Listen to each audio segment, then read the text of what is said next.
서로 인사하는 시간입니다. 수고하셨습니다. 서로 좀 인사 좀 하시죠. 네, 돌아보시면서 수고하셨습니다. 수고하셨습니다. 저한테도 좀 수고하셨습니다. 저한테도 저도 수고 많이 했습니다.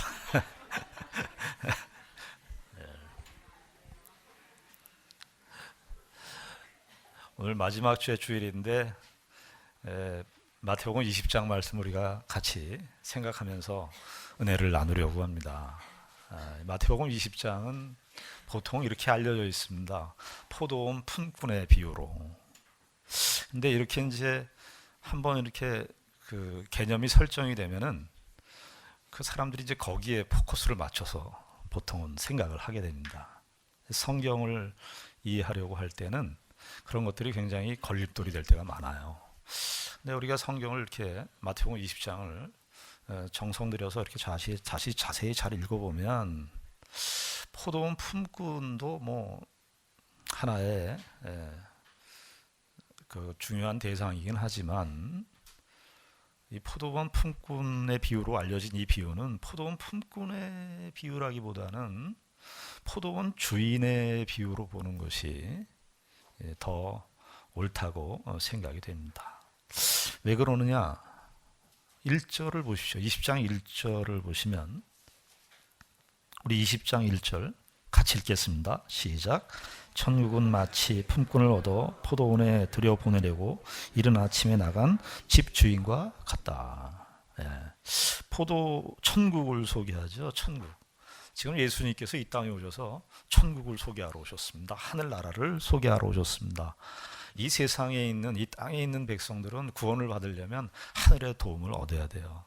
땅에 있는 자원과 땅에 있는 능력이 아무리 많아도 땅에 있는 존재를 구원할 수가 없어요. 땅에 있는 존재를 구원하려면 하늘로부터 와야 돼요.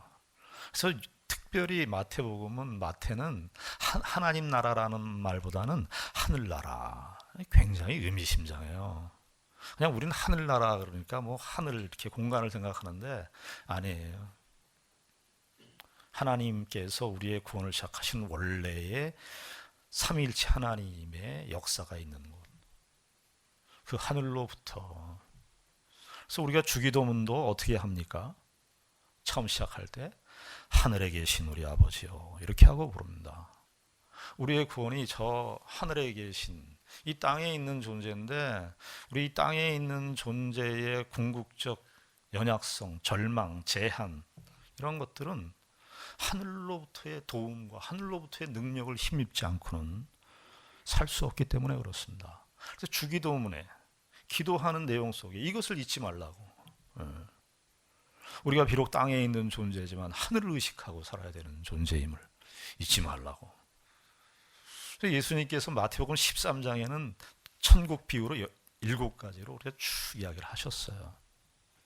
그리고 또 오늘 20장에 와서 천국을 또 이야기하시는데 오늘 20장의 이 천국은 말씀드렸듯이 천국이 무엇과 이렇게 동등하게 표현되고 있습니까?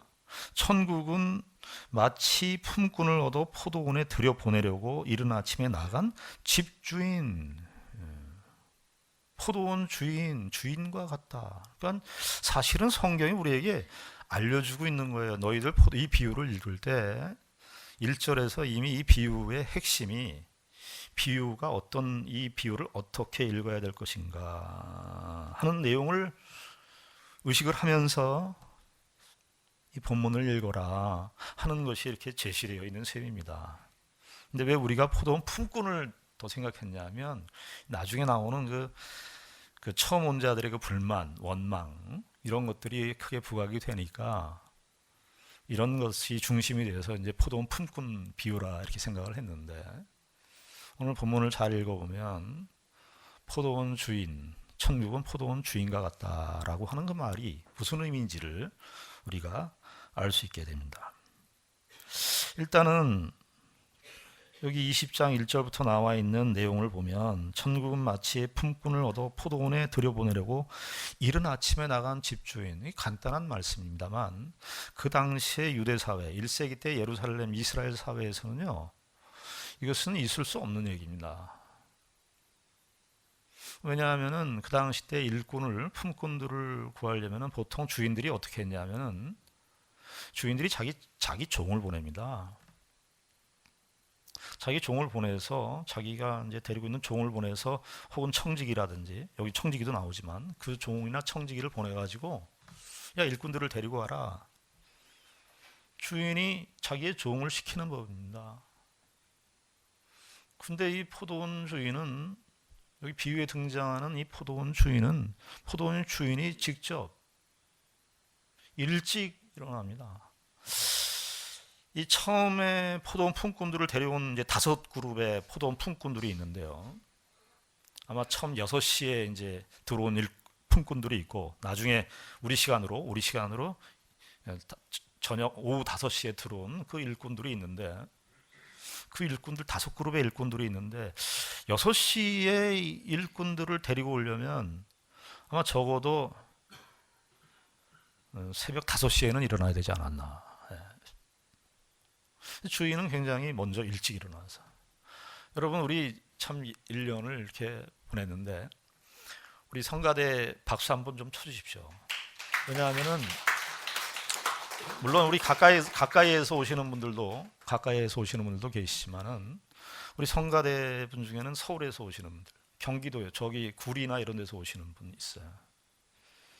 그러면 성가대 하려면 성가대가 10시에 모여서 연습을 해요. 그러면은 집에서 적어도 9시에 출발을 하면 8시에는 일어나야 돼요. 근데 애들까지 깨워서 데리고 오려면은 새벽 6시, 7시쯤엔 일어나야 되는 거예요. 예. 우리가 좀 그런 생각들을 좀 해야 됩니다. 양평에서 오시는 분들은 아주 금요일 날 와서요. 금요일 날. 예. 근데 이상하게도 가까이 있는 분들이 늦게 와. 뭐라 그러는 거 아닙니다. 자, 이 포도원 주인은 일찍 일어나서 일꾼들을 데리러 간다. 직접 데리러 갑니다. 참 독특한 주인이 아닐 수 없습니다. 그리고 여기 2절에 보면 이제 이게 처음에 이스라엘 사회에서 이제 포도원의 일꾼들이 처음 일하는 시각이 6시입니다. 우리나라는 아직 지금 모르겠어요. 옛날에 저희가 이제 그 공사장 이렇게 있었을 때는 보면 아침에 7시에 우리가 보통 일이 시작되는데 지금도 그런가요? 확실히 알 수 없습니다. 근데 이스라엘 사회에서는 6시에 일이 시작이 돼요. 아침 6시에. 근데 2절에 보면 그가 하루에 한 데나리온씩 품꾼들과 약속하여, 이건 이제 6시에 처음 6시에 이제 들어오는 일꾼들입니다. 그랬는데 3절에 보니까 또 제3시에 나가보니 장터에 놀고 서 있는 사람들이 또 있는지라. 이 일꾼은 이 포도원 주인은 참 독특한데 처음 6시에 나가서 일꾼들을 이제 섭외하고 약속을 했으면 더 이상 부를 필요가 없어요. 그렇지 않습니까? 이제 포도원 일을 이제 맡기려고 일을 대충 생각을 하고 일꾼들을 불렀으면 일꾼들 이 정도 이제 아침 6시에 일꾼들을 데리고 이제 와서 일을 하면 되겠다. 적어도 예상하기로는 만약에 6시에 일반적으로 상식적으로 생각해 볼 때 6시에 데리고 온 일꾼들이 와서 일을 하는데 포도원 일이 너무 많아요. 그래서 그러면 일꾼들을 좀 더 데리고 와야 되겠다. 그래서 두 번째 9시에 나간 이제 성경의 이 시간들을요. 성경에 나오는 시간들의 6자를 더하면 우리 시간입니다. 그러니까 여기 3절에 또 제3시에 나가보니 이게 제3시에다 6을 더하면 우리 9시거든요. 여기까지는 이해할 수가 있어요. 만약에 처음 데리고 왔는데 일꾼들을 데리고 왔는데 일이 좀 양이 많은 것 같아요. 해야 될 일이 많아요. 그래서 9시에 나가서 일꾼들을 데리고 왔어요. 3절까지는 이해가 돼요. 그런데 이 포도원 주인은 거기에서 멈추질 않습니다. 5절 보면 제6시와 9시에 또 나가 그와 같이 하고, 6시면은 6을 붙이면 몇 시입니까? 낮 12시. 제9시면은 오후 3시. 근데 가장 결정적인 것은 6절입니다. 제11시면 저녁 5시입니다. 5시. 그러면 여러분 포도원 주인이 이 일꾼들을 5그룹의 일꾼들, 아침 6시부터 저녁 5시에 일꾼들을 불렀는데요. 여러분 무슨 생각을 하셔야 되겠습니까? 우리가 이 포도원 주인은 일을 시키기 위해서 품꾼들을 부른 것이 아니구나. 적어도 우리가 상식적으로 오전 9시에 부른 사람까지만 일을 시키고 닫았다면 정말 일을 위해서 불렀다가 되는데 그게 아니고 12시, 3시, 5시에 일꾼들을 부르러 나갔다는 것은 우리의 상식을 뛰어넘는 것이죠. 그러니까 이 포도원 주인의 관심은 뭐라는 겁니까? 1차적으로 일이 우선이 아니라. 누가 우선이라는 겁니까? 그 품꾼들이 우선이라는 겁니다. 저와 여러분들이 사는 이 세상 속에서는 능력과 효율과 요즘에 가성비 이런 걸로 따지는 그런 시대의 흐름이 되었습니다. 그래서 사람도 일에 종속되게 되어 있습니다. 사람의 가치는 일의 능력과 일의 성공과 일의 그 결과에 따라서 사람의 능력을 평가하는 그런 시대가 되었습니다. 근데 천국은요, 1차적으로 우리가 확인해야 되는 것은 천국은 사람이라는 것입니다. 천국은 사람이다. 이 포도원 주인의 행동을 통해서 우리가 확인하게 되는 1차적인 교훈입니다. 여러분, 사람입니다. 그 사람을 통해서 뭔가를 얻어내는 것은 우리의 하나님의 백성들의 사고가 아닙니다. 사람이 소중합니다. 자, 그런데 이 비유를 보면 주인의 의도가 또 아주 독특합니다. 자, 아침 6시부터 저녁 5시까지, 오후 5시까지 일하는 사람들을 다 이제 일을 시켰어요. 근데 얼마나 그러니까 일이 핵심이 아닌 거예요. 일의 내용이라든지 이런 게 안 나와요. 그 당시 때 포도원에서 하는 일들이요 많았습니다. 그냥 포도 열매만 따는 게 아니고 포도 열매를 따서 포도즙을 짜고 포도주를 만들고 하는 여러 가지 복잡한 일 프로젝트가 많았습니다. 근데 그런 것들은 다 생략해 버려요. 뭘 하는 거예요? 그러니까 포도원 주인은 일에 관심이 없는 거예요. 포도원 주인은 사람이 관심인 거예요. 자, 그런데 이렇게 5그룹의 품꾼들을 다 불러놓고 이제 정산을 합니다. 회계를 합니다. 여기 8절에 이제 그 내용이 나와요. 1절부터 7절까지가 1막이고 8절부터 12절까지가 두 번째 막에 해당하는데 8절부터 좀 제가 읽겠습니다. 점을 매 포도원 주인이 청지기에게 이르되 품꾼들을 불러 나중 온 자로부터 시작하여 먼저 온 자까지 삭슬 주라 하니 제 11시에 온 자들이 와서 한 데나리온씩을 받거늘. 자, 이 지금 주인의 의도가 계산을 하는데 계산을 할 때는 주인이 직접 안 해요. 청지기를 보냅니다. 청지기를 보내가지고 품꾼들을 불러 나중 온 자로부터 시작해서 먼저 온 자까지 삭슬 주라. 계산 방식을 이야기하는데 나중 온 자로부터, 나중 온 자가 누구겠어요? 저녁 오후 5시에 온 자로부터 계산을 하라는 거예요. 이게 무슨 의도겠습니까? 원래 생각을 하면은 처음 온 사람부터, 우리 계산은 처음 온 사람부터 계산을 하고 갔으면 처음 온 사람들이 불만을 일으킬 필요가 없는데 불만의 소지를 없애기 위해서는 처음 온 사람부터 줘야 돼요. 그래야지 나중에 온 사람한테 한 데나리온 줬어도 아무 불만이 없을 텐데 이 포도원 주인은 의도적으로 나중 온 자들로부터 품삯을 주라고 말합니다.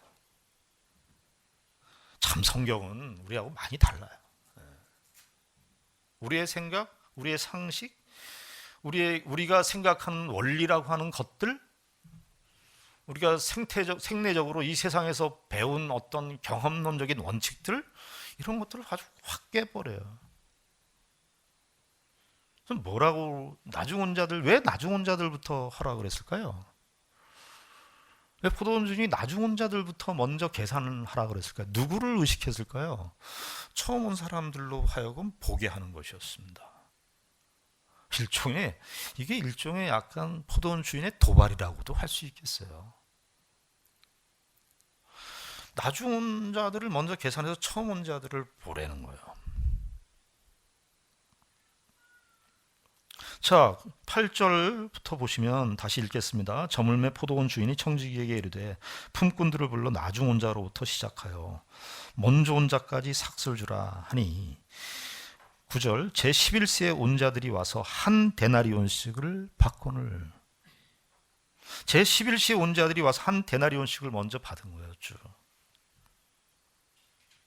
근데 이제 그 처음 온 자들이 반응이 나오죠. 11절에 보니까 받은 후 집주인을 원망하여 이르되 12절 나중 온 이 사람들은 1시간밖에 일하지 아니하였거늘 그들을 종일 수고하며 더위를 견딘 우리와 같게 하였나이다. 요즘 현대식으로 이 포도원 주인과 이런 일꾼들 간의 관계에 이런 방식으로 정산하면 아마 이 포도원 주인은 쫓겨났을 겁니다. 일꾼들에게. 12시간 일한 사람하고 1시간 일한 사람하고 똑같은 보상을 준 거예요. 저와 여러분들이 사는 이 세상에서 그거 받아들일 수 있는 사람이 어디 있습니까? 예수님께서 저는 1차적으로 이 포도원 주인의 의도가 저는 1차적으로 이것을 드러내려고 했다는 거예요. 이 세상이 결국 어떤 논리와 어떤 흐름 속에서 이 세상이 흘러가고 있는가를 드러내기 위한 것입니다. 세상이 다 뭐냐? 내가 일한 대로 보상을 받는다. 내가 행위한 대로 받는다. 이 법칙에 익숙해 있는 것 아니겠습니까? 오히려 처음 온 자들로 하여금 나중 온 자들의 임금을 한 데나리온씩을 받는 그 모습을 보게 함으로써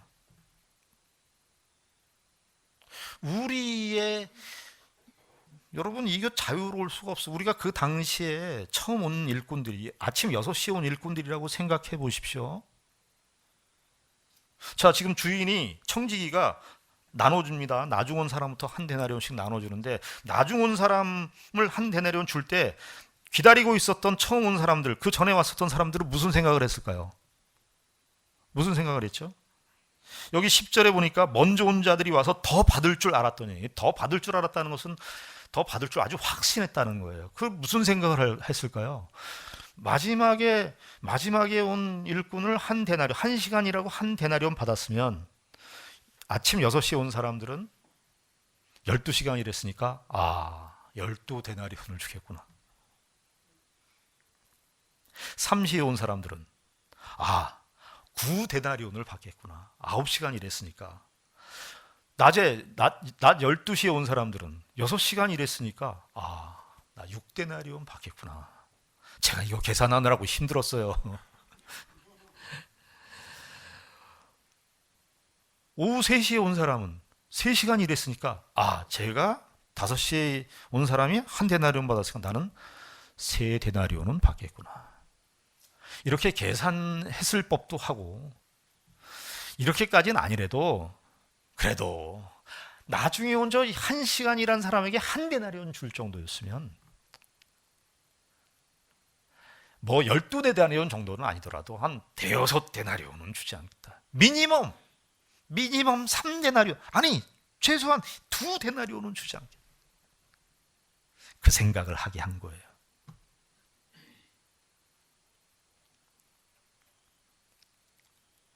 이 생각을 드러내신 거예요.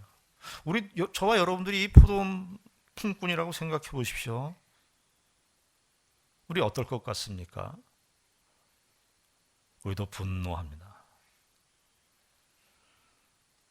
여기 12절에 이렇게 얘기하죠. 이 나중 온 이제 처음 온 자들이 어떻게 반응합니까? 12절 나중 온 이 사람들은 1시간밖에 일하지 아니하였거늘 그들을 종일 수고하며 더위를 견딘 우리와 같게 하였나이다. 근데 주인의 대답을 봐야 됩니다. 우리가 주인이 중요하다 그랬죠. 13절에 주인이 이렇게 대답을 합니다. 주인이 그 중의 한 사람에게 대답하여 이르되 친구여 내가 내게 잘못한 것이 없노라. 잘못한 것이 없노라 이게 아니라 불의하지 않다. 난 너희들에게 의롭지 않게 행하지 않았다. 의롭게 행했다는 거예요. 말씀하시기를 네가 나와 한 데나리온의 약속을 하지 아니하였느냐. 한 데나리온 약속했죠. 틀렸습니까? 여기 20장 2절에 보십시오. 20장 2절에 보면 그가 하루 한 데나리온씩 품꾼들과 약속했다고 되어 있죠. 한 데나리온씩 주기로 약속했어요. 처음 온 사람들하고. 불만이 있어요, 없어요? 약속했잖아요. 약속이 됐어요. 그렇게 약속을 하고 들어온 겁니다. 그런데 한 데나리온 받은 게 뭐가 불만이에요? 주인의 입장에서는 그런 겁니다. 주인이 불의합니까?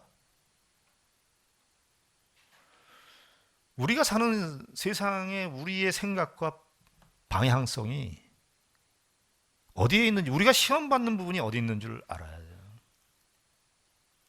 세상에서 저와 여러분들이 1년 동안 사시면서 무슨 시험을 받았습니까? 억울하다는 거 아니었습니까? 우린 다 하는 시험이 뭐였냐면 내가 저 사람한테 이만큼 했는데. 교회도 예외가 아닙니다.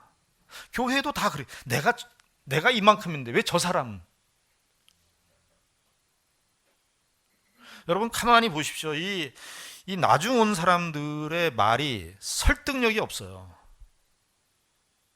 감정상으로는 우리가 정서상으로 우리가 현대라고 하는 이 노동 회사와 이 노동자와의 관계성 속에서 있는 이 공정이라고 생각하는, 소위 공정이라고 생각하는, 공평이라고 생각하는 이 세상의 공평의 의식 속에서 보면 다 걸리죠. 어떻게 1시간 일한 사람과 12시간 일한 사람들이 차이가 있을까? 주님은 그렇지 않다는 거예요. 한 데나리온 약속했다는 거예요. 근데 이 한 데나리온 먼저 온 자들이 불만을 할 수 없는 것은 두 가지 차원에서 불만을 가지고 올 수가 없어요. 왜냐하면 한 데나리온을 약속받았기 때문에. 그래서 한 데나리온 주는데 뭐가 불만이에요? 또 하나, 여기 3절에 보면 또 제3시에 나가보니 장터에 놀고 서 있는 사람들이 또 있는지라. 아마 맨 처음에 들어온 사람의 불만이 제일 컸을 겁니다. 6시에 들어온 사람.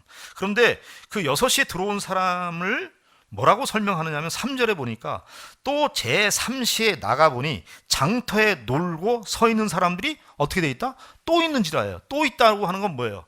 아침 6시에 그 들어온 사람들도 그 전에는 어떤 사람들이었다고요?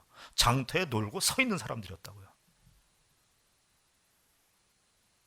그러니까 처음 6시에 온 사람부터 11시에 있는 사람, 오후 5시에 들어온 사람 다 똑같은 정황이었다고. 어떤 정황? 놀고 서 있는 사람들이었습니다. 놀고 서 있는 사람들이라는 것은, 논다는 말은 그냥 게으르다 그런 뜻이 아닙니다. 불러주지 않아서. 아마 처음 6시에 이 포도원에 들어온 사람들도 그 전날도 공쳤을 것이고 그 전전날도 공쳤을 겁니다. 놀고 서 있는 것이 그냥 이렇게 일반화되어 있는 형식이었어요.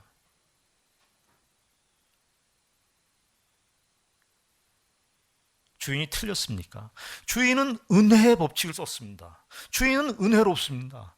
놀고 서 있는 사람 데려오는 것입니다. 저와 여러분들이 우리가 구원을 어떻게 받습니까? 하나님의 은혜로 받습니다. 하나님의 은혜로 받습니다. 하나님의 긍휼하신 은혜로 받습니다. 그런데 우리가 신앙생활 하다 보면 어떻게 되는 줄 아세요? 금방 내가 실력 있는 사람이 됐다고 착각을 합니다. 은혜로 내 인생이 주어졌다는 사실을 모릅니다. 이 첫 번째, 제일 먼저 들어온 자들의 의식 속에 나타나는 것이 뭐냐면 은혜를 잊어버린 거예요.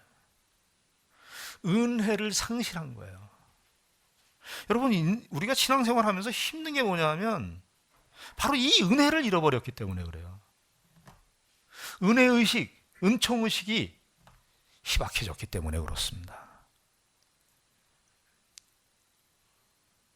자, 그런데 이 말씀, 이 천국 포도원 주인의 이 비유를 지금 어떤 이야기 속에서 한 줄 아십니까? 19장 전체의 이야기를 다 받쳐서 하는 거예요. 19장 전만 보면 바리새인 나옵니다. 바리새인은 어떤 사람입니까? 이스라엘에서 처음 온 사람입니다. 이스라엘의 가장 선두에 있었던 사회의 그룹에 속한 사람들이 바리새인들입니다. 그리고 예수님 또 누가 찾아왔죠? 어느 부자 청년이 찾아왔습니다. 청년이고 관원이고 율법도 어려서부터 다 지킨 사람이었습니다. 선두에 있었던 사람입니다. 그리고 제자들 중에는 누가 선두죠? 베드로가 선두죠.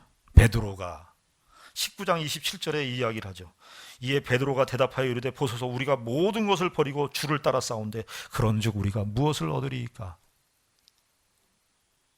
천국에 내가 이만큼 일했는데, 내가 이만큼 헌신했는데, 내가 이만큼 수고했는데, 내가 이만큼 앞서 있는데, 그 의식이 팽배해 있는 그 사람들에게 예수님께서 말하는 거예요. 천국은 처음 된 자가 나중 되고 나중 된 자가 처음 되는 질서, 역전이 일어나는 것이다. 너희들이 이 세상 속에서 가지는 행위적 능력, 너희들이 이 세상에서 가지는 그런 땅의 보상들, 이런 것들로 천국은 그런 천국이 아니라는 거예요. 거기는 은혜가 지배하는 천국이라는 거예요. 미치겠죠. 근데 가만히 생각해 보십시오. 우리가 뭐 한 게 뭐 있습니까? 우리 뭘 했나요? 우리 뭘 하나 하면, 선한 일을 하면 어떻습니까? 선한 일을 한번 하면 그 자랑이 들어와서 미쳐요. 저는 신학교 때 졸업하면서 신복임 목사님이 마지막 시간에 들어왔는데요. 신학생들한테 갑자기 이 질문을 하셨어요. 마지막 시간인데. 여기 이제 졸업을 앞둔 신학생들, 여기 중에 유아 세례 받은 분들을 한번 손 들어보라고. 근데 2명밖에 없었어요. 저하고 어떤 전도사님 한 사람 또 구석에 둘이 40명이 앉아 있는데, 근데 괜히 그게 있잖아요. 굉장히 괜찮아 보이는 것 같은 거예요. 그게 무슨 내가 신학생들 중에 징골 중에 징골 같은 느낌을. 이게 은혜의식이 아닌 거예요. 은혜로 불렀어요. 여러분 여기 보시면 주인이 이렇게 말합니다. 15절에 보십시오. 15절에 보시면 내 것을 가지고 내 뜻대로 할 것이 아니냐, 내가 선함으로 내가 악하게 보느냐, 이렇게 해요. 주인의 뜻대로 하셨습니다. 근데 이 처음 온 사람들, 먼저 온 사람들이 주인을 악하게 보는 거예요. 주님의 뜻대로 했는데, 주님의 뜻대로 했고, 주인은 주인의 원하는 대로 했고, 주인은 의나 은혜의 법칙에서 다 통일되게 무슨 문제가 없어요. 의도 충족됐고 은혜도 충족됐어요. 근데 받는 쪽에서 처음 온 사람들이 주인을 악하게 보는 거죠. 처음 말씀드렸듯이 이 포도원 비유는 포도원 주인 비유라고 말씀드렸습니다. 그럼 우리가 어떻게 해야 될까요? 포도원 주인의 눈을 가져야 된다는 겁니다. 포도원 주인의 마음을 배워야 된다는 것입니다. 우리는 다 포도원 처음 온 사람들의 눈에 익숙해 있습니다. 어떻게 해야 된다고요? 포도원 주인의 마음을 배워야 되는 것입니다. 사람들이 그런 말을 합니다. 속담에 은혜는 물에다 새기고 원한은 돌판에다 새긴다 그래요. 아니요.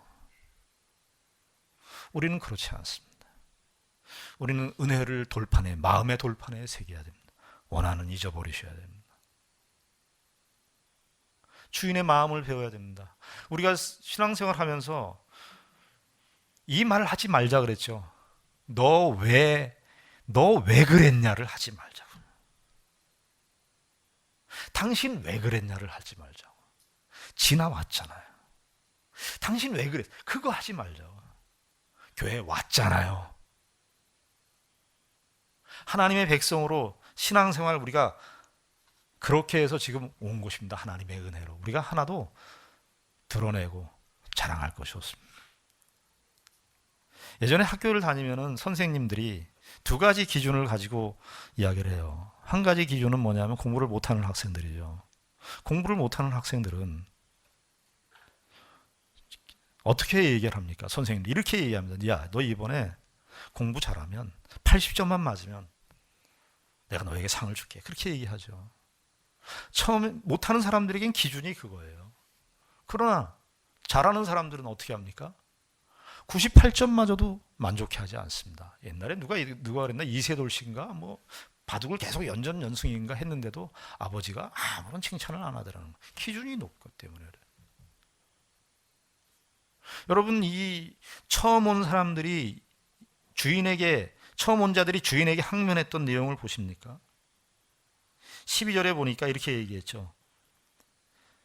나중 온 이 사람들은 1시간밖에 일하지 아니하였거늘 그들을 종일 수고하며 더위를 견딘 우리와 같게 하였습니다. 이 처음 온 사람들은 나중 온 사람들과 비교했습니다.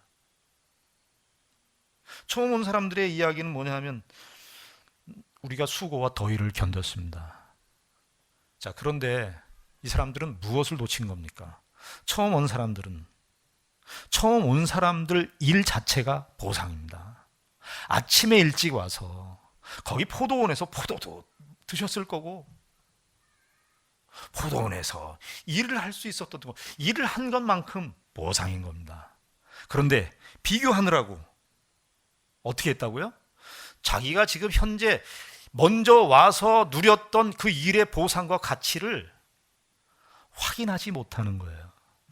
우리가 무슨 시험에 지고 있는지를 아셔야 됩니다. 저희 예전에 어떤 분이 개업 예배를 한다 그래서 개업 예배를 갔습니다. 삼성동에 사무실을 차렸어요. 그런데 제가 왜 그 개업 예배를 기억하느냐 하면은 이분은 은퇴하셨어요. 아주 유망한 그 대기업에 은퇴를 하셨는데 개업을 하신 거, 사무실을 차리신 거예요. 그래서 저는 은퇴하시고 무슨 사업이 있는 줄 알았습니다. 알고 보니까 일은 없었습니다. 나중에 물어보니 목사님, 전 출근하고 싶습니다. 출근하고 싶습니다.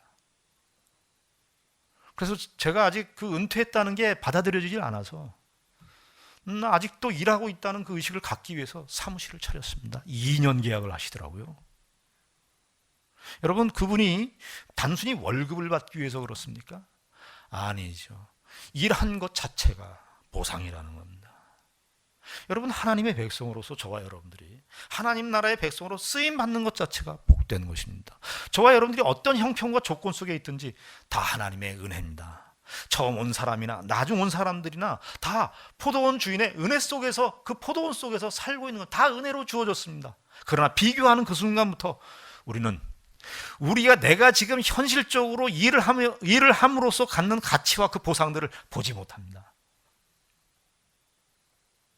지난 1년간을 돌아보시면서 저와 여러분들이 살아온 것만큼 주의 은혜입니다. 사는 것만큼 위대한 것은 없거든요. 저와 여러분들 삶 속에 하나님의 은혜가 충만했고, 좀 아닌 것 같이 생각되는 사람도 넘어갈 줄 아십시오. 그게 신자예요.